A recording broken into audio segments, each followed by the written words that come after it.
Bonsoir chers téléspectateurs, bienvenue à votre émission Le Disciple, émission que vous suivez tous les mardis sur votre chaîne CM Live TV à 20h.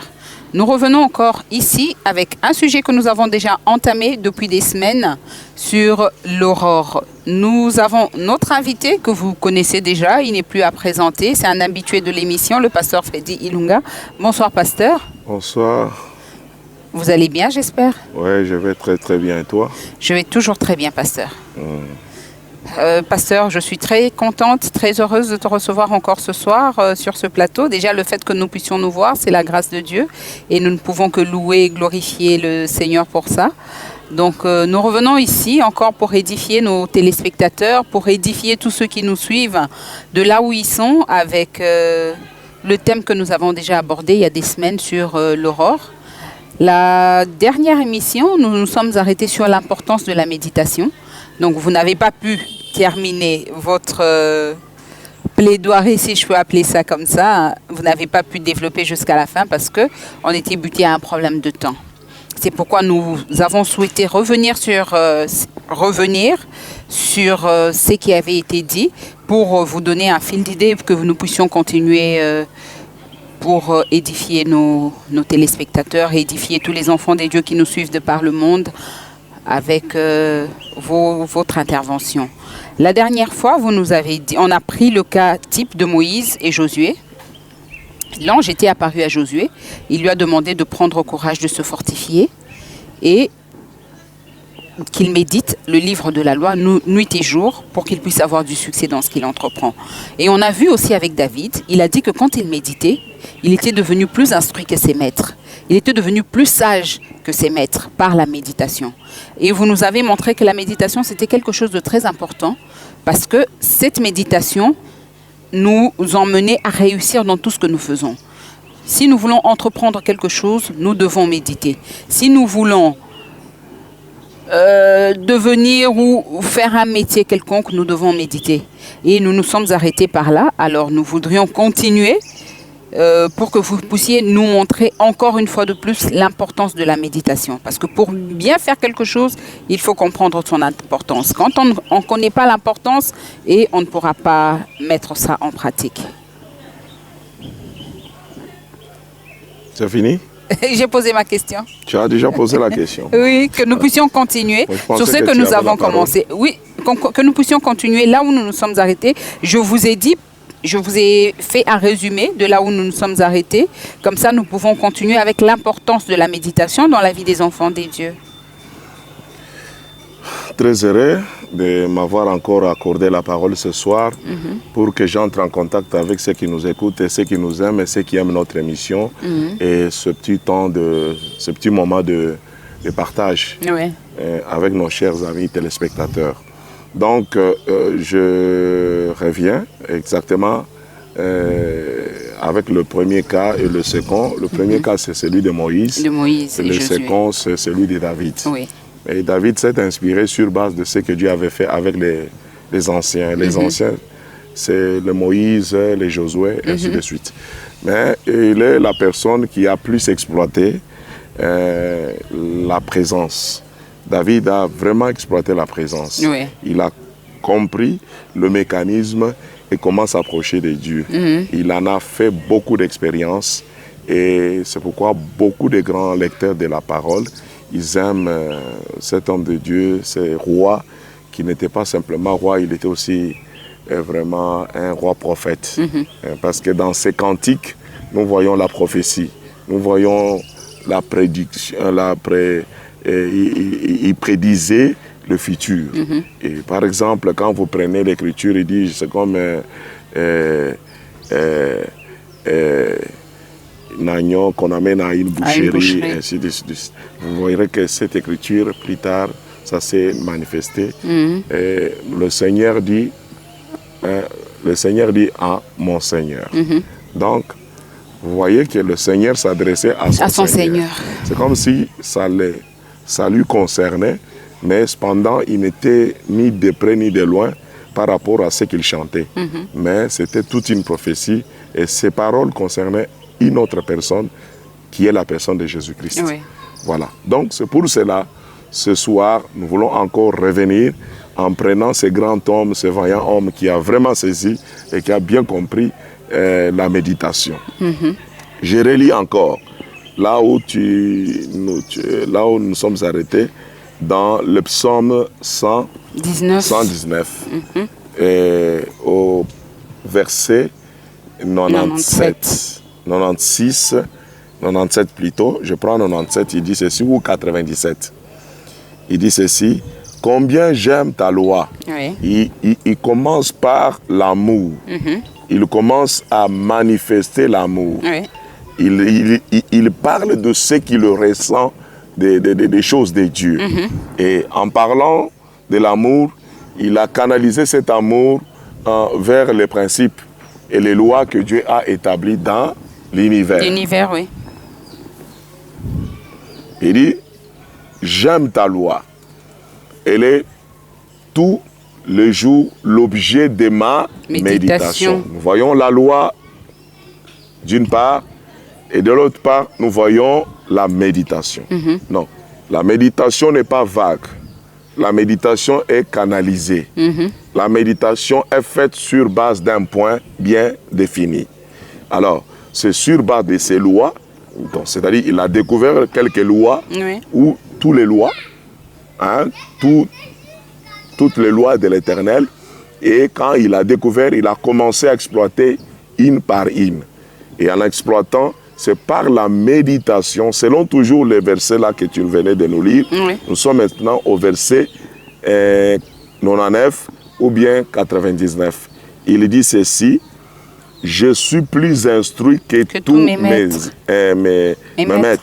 Donc, il se glorifie parce qu'il a découvert, il est plus excellent que ceux qui l'ont appris, ceux qui l'ont enseigné.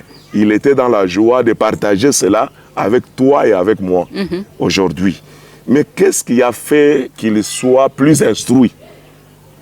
Vous comprenez que tous, ils sont passés par l'instruction. Oui. Mais qu'est-ce qui a fait la différence? Ce qui a fait la différence, selon les témoignages de David, c'est la méditation. Parce que lui, il a plus exploité la méditation, il a plus donné le temps à la méditation, et cela a permis qu'il est allé découvrir les choses que les aînés ou les anciens n'avaient pas découvert. Voilà pourquoi nous revenons avec ce thème pour tout simplement essayer de partager ensemble avec les disciples, pour que les disciples sachent qu'il ne faut jamais négliger la méditation. Parce que j'ai comme l'impression au jour d'aujourd'hui que les gens préfèrent prier que méditer. Oui. La méditation dans nos religions, plus le christianisme, dans nos églises, dans nos attroupements, est rare et négligée même. Alors que la méditation est la clé qui vous ouvre la porte du succès. Parce que selon le livre de Josué, nous avons vu l'ange dire à Josué: tu auras du succès dans tout ce que tu entreprendras. Dans quoi? Dans les entrepreneuriats, dans l'entreprise. Tout ce que tu entreprendras, ça aura du succès à condition que tu médites. Donc la méditation, c'est la clé du succès pour chaque projet et chaque domaine que tu voudras développer dans la vie. C'est la raison pour laquelle David était très fier après avoir expérimenté ces choses, et c'est visible, cet homme-là était puissant, cet homme-là, il a fait des merveilles et pendant qu'il est dans son règne en Israël, il a fait beaucoup de choses par rapport à d'autres rois. Et cela, de lui est sorti même Salomon qui a encore fait plus. Non, des exploits et de merveilles dans son règne sur la terre. Il ajoute, toujours dans le même verset, il dit que elle est tous les jours l'objet de ma méditation. Oui.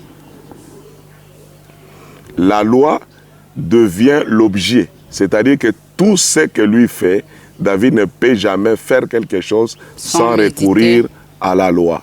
Et le fait de recourir à la loi, ça l'obligeait chaque fois de méditer avant de faire quoi que ce soit. La méditation, dans un sens, c'est une réflexion. Voilà pourquoi nous avons dit qu'il y a plusieurs sortes de méditation. De méditation, oui. Non, il y a la méditation par réflexion. Il y a la méditation par... L'écoute de la parole. par l'écoute. Et vous écoutez, vous méditez. Oui. Il y a la méditation par lecture. La lecture. Il y en a. Nous aurons toujours le temps. Dieu nous donnera le temps pour développer et détailler ces choses-là. Maintenant, regardez, pour chuter avec le verset 99 ou 99, il dit, car tes préceptes sont, car, il dit ici, car tes préceptes sont l'objet de ma méditation. Le précepte ici, en quelque sorte, ce sont les ordonnances. Les ordonnances, ce sont les lois. Bien-aimés, là où vous êtes, je voudrais attirer votre attention à ce que Dieu nous a donné, à ce que Dieu t'a donné, à ce que Dieu vous a donné. Et qu'est-ce que Dieu nous a donné? Il nous a donné sa parole. Et dans la parole, il y a tout. Mais cette parole, elle est inerte, inactive, si vous ne connaissez pas ce qu'il faut faire pour la rendre vivante. Il faut que nous parvenions tous à réaliser cela. C'est la raison pour laquelle Jésus nous a appelés frères ou amis. Parce que il dit, je vous ai enseigné tout ce que j'ai appris de mon Père. Même le passage de Jésus sur la terre, il a appris. Quoi qu'il était la parole faite chair, il a appris.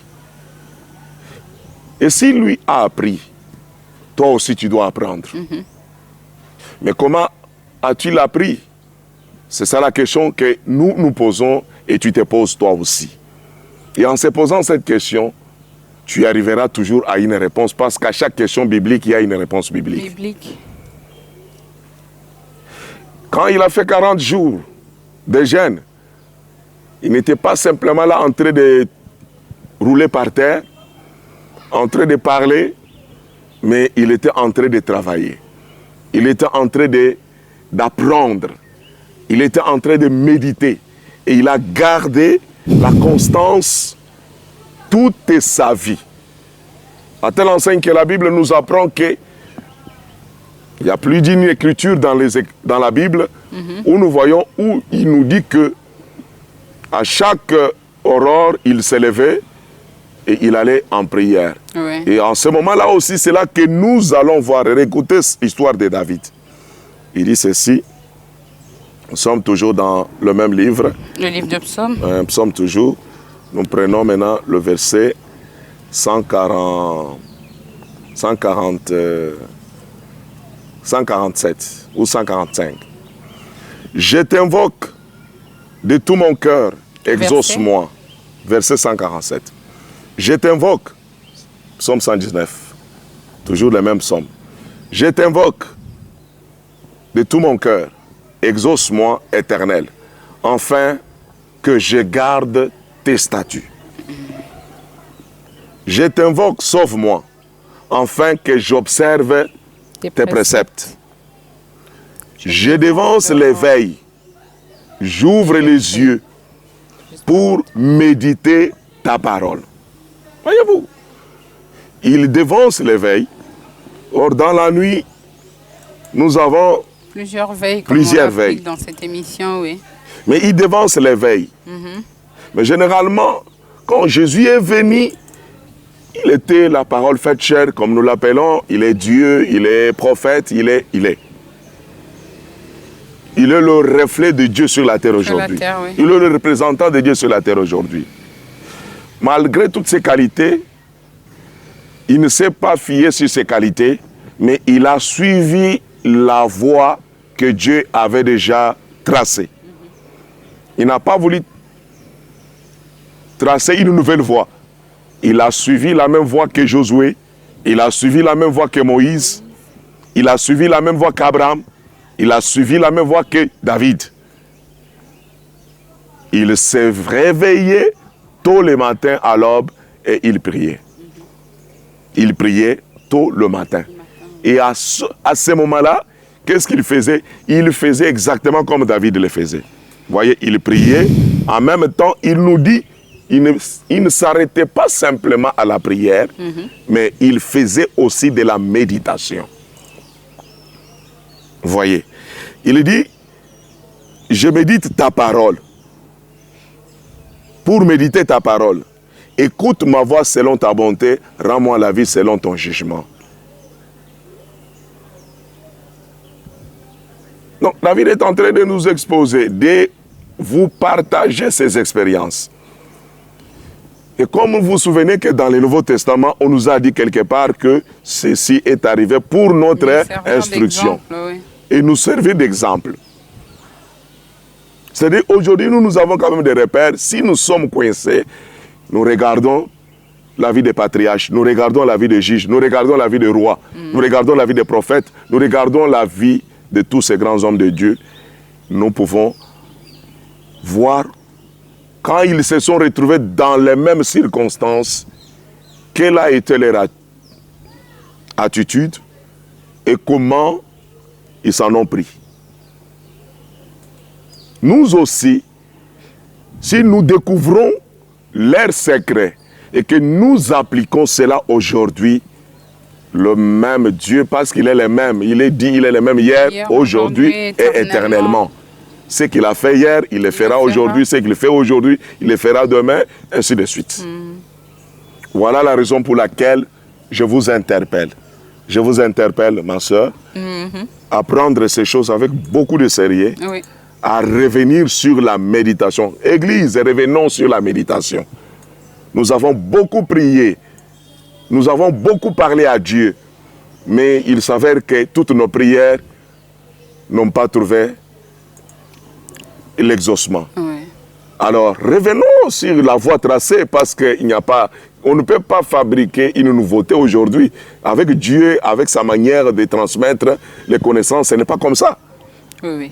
Tu vois, apprenons comme Jésus a appris et ne soyons pas tout simplement des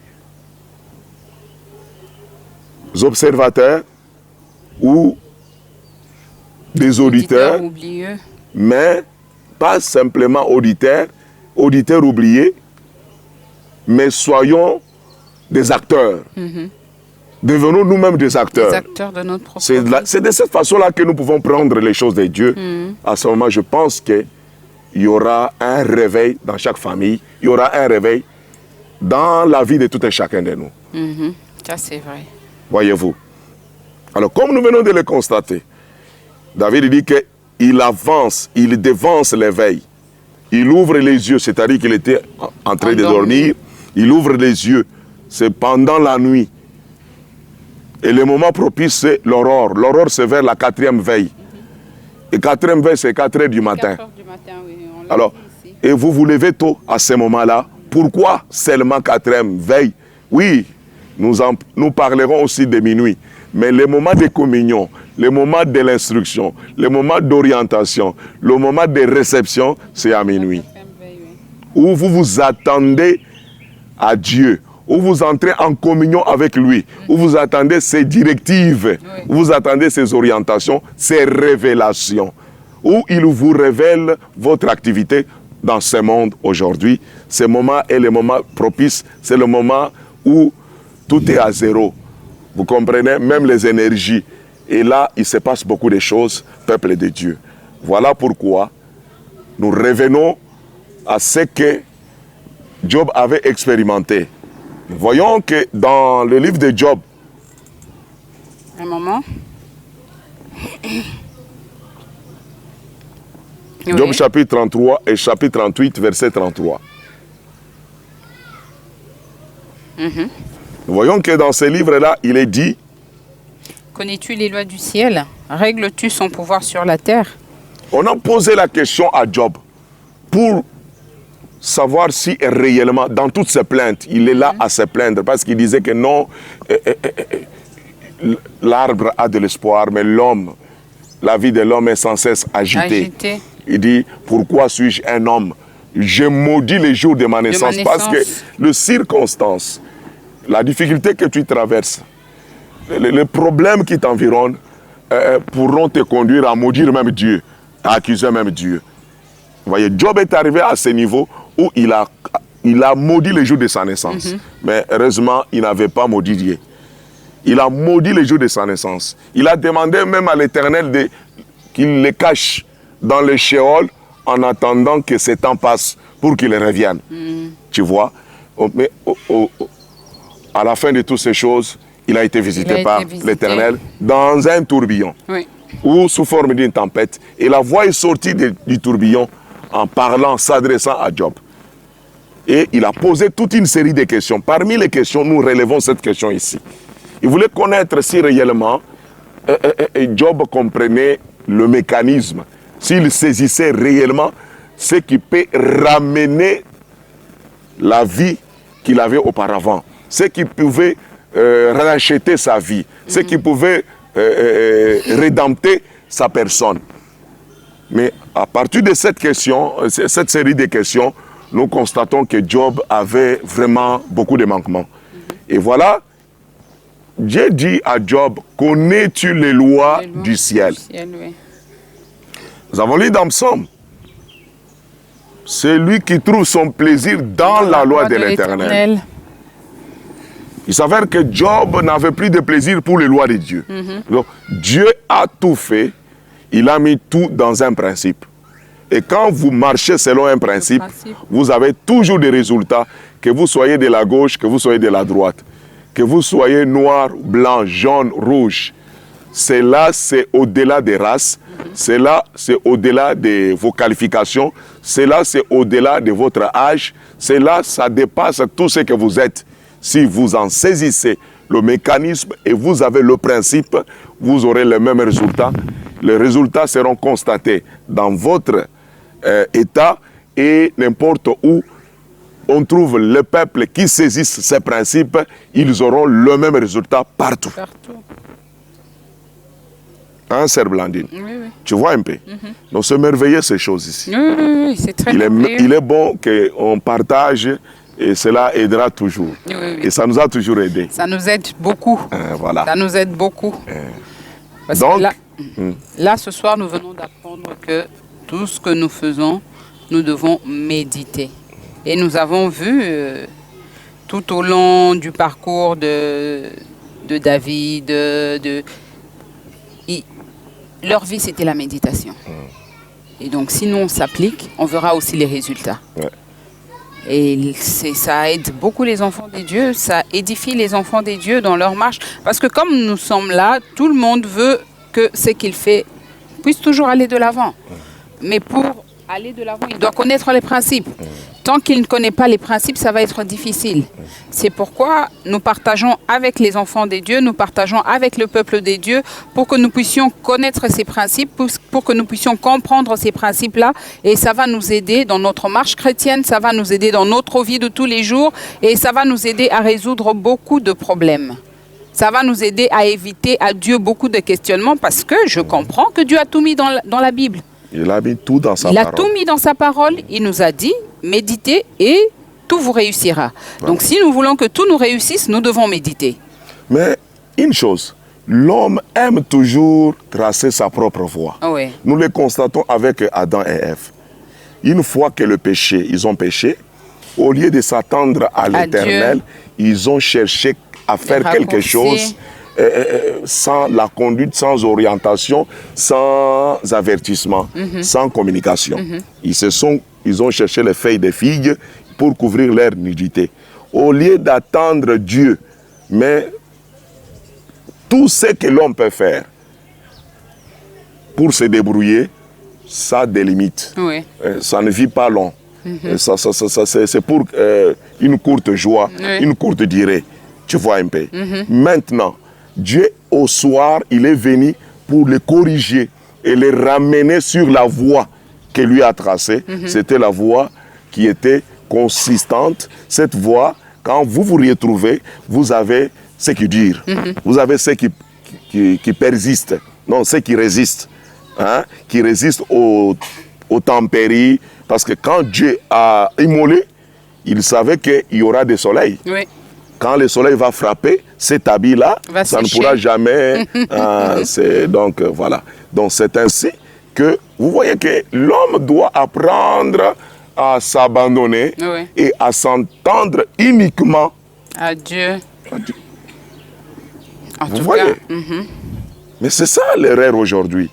L'homme, quand il a des problèmes, la première des choses, non, je vais prier. Mais tu vas prier quoi? C'est ça. C'est ça. Tu vas prier alors que la Bible dit ne te presse pas d'ouvrir la bouche parce que lui, il est au ciel et toi, tu es sur la terre. Ça devient intéressant. Là, vous commencez à susciter encore beaucoup de questions, mais malheureusement, on est buté au temps. Pasteur, vous savez que dans cette émission, on a que 30 minutes. Je suis obligée de vous couper. Si vous pouvez chuter avec un mot de la fin pour nos téléspectateurs et nous allons clôturer l'émission de ce soir. Pourquoi la méditation? Nous verrons avec l'écriture de ce que l'Éternel avait déclenché dans la vie d'Habakkuk. Il était sur la tour, il attendait, il était dans l'attente. Et la voix s'est adressée à Habakkuk en ces termes. Il dit, écris la prophétie. La prophétie. Voilà, écris la prophétie. Nous devons apprendre à écrire la prophétie. Et ce qui aidera quiconque à écrire la prophétie, c'est la méditation. La méditation. Apprenez à méditer sur les promesses. Parce que la prophétie, ce sont des promesses. Ce sont les promesses, oui. Parce que c'est une annonce, ce qui est annoncé, qui garde le caractère prophétique. C'est ça ce qu'on appelle promesse aujourd'hui. Alors, apprenez à prendre cette prophétie et à l'inscrire. Et le seul moyen que Dieu a donné à l'homme, c'est la méditation. Voilà pourquoi l'ange a dit à Josué, médite jour et nuit. Quoi? Médite cette parole, oui, que le livre de la loi ne s'éloigne pas de ta bouche. Voilà. C'est-à-dire qu'il y avait au moins en ces temps-là, la prophétie, elle n'était plus à chercher. Il y avait déjà la prophétie, c'était inscrit. C'était déjà écrit sur les tables. Le Josué, qui était le remplaçant ou le successeur de Moïse, il ne pouvait que prendre les prophéties, le loi que Dieu avait déjà placé devant, et que si lui médite ces lois-là, le programme de Dieu déclenché par Dieu seul va continuer à se manifester sur la terre. Mais cette fois-là, non plus avec Moïse, qui était l'initiateur, mais avec la suite de Moïse. Et je crois que Dieu a une suite aujourd'hui. Après le départ de Jésus, nous avons vu la suite de Jésus. C'était les Pierre, les Philippe et les André et les autres. Et il continue dans chaque âge. Dieu a une suite. Et nous sommes la suite de cela aujourd'hui. Et comme nous sommes la suite de ce temps prophétique, découvrons les paroles prophétiques qui nous aideront à éclairer notre chemin jusqu'à ce qu'un jour, l'étoile du matin s'élève dans nos cœurs et l'étoile du matin ne s'élève qu'à l'aurore. Voyez-vous? Donc, jusqu'à l'aurore, l'aurore qui est le début de ta vie. C'est-à-dire, il y a l'aurore pour toi, celui qui m'entend. L'aurore pour toi, celui qui va tomber sur cette émission. Il y a un commencement pour toi.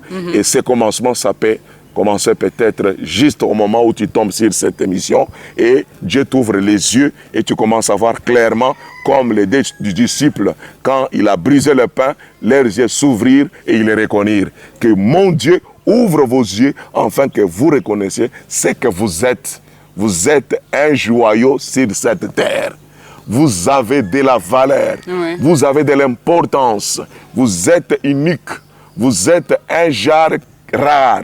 Alors, commencez à vous donner vous-même la valeur. Et comment vous y arriverez? C'est par la méditation. Et n'oubliez pas de se lever à l'aurore, car c'est un temps propice pour connecter votre esprit à son esprit.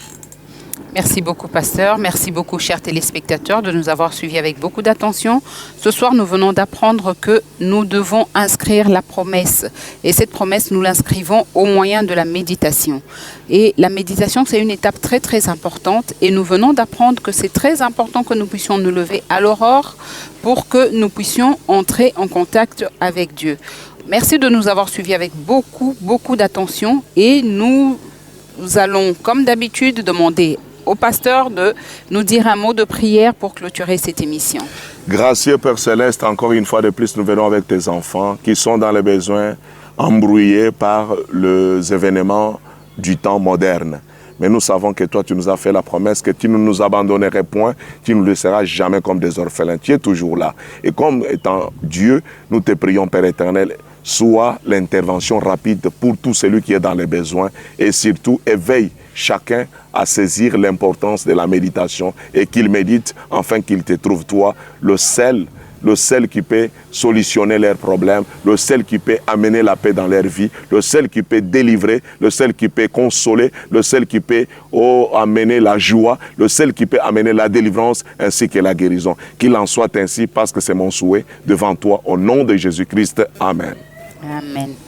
Merci beaucoup, chers téléspectateurs. N'oubliez pas de suivre votre émission tous les mardis sur votre chaîne CM Live TV à 20h. Tous les mardis à 20h, cette émission passera. N'oubliez pas de vous abonner. N'oubliez pas d'appuyer sur la cloche de notification pour que vous puissiez être notifié à chaque fois qu'il y a une nouvelle émission qui est mise en ligne. Merci beaucoup. Au revoir et à la prochaine.